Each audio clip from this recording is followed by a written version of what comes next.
Hey guys, welcome back to the channel. In today's video, I'm going to show you exactly how to withdraw funds from Zlink, and it's working in 2025 as well.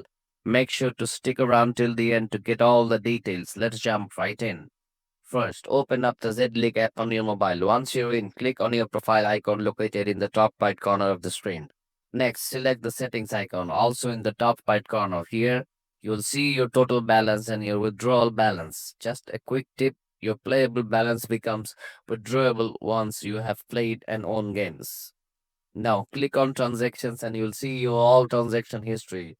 Look for the cash out button in the click on it.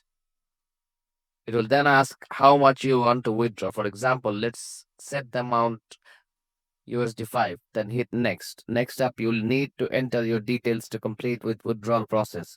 And that's it. You have now successfully withdrawn funds from Zlink. Simple, right? That's all for today's video. If this helped you out, don't forget to like and subscribe for more content like this. See you in the next one.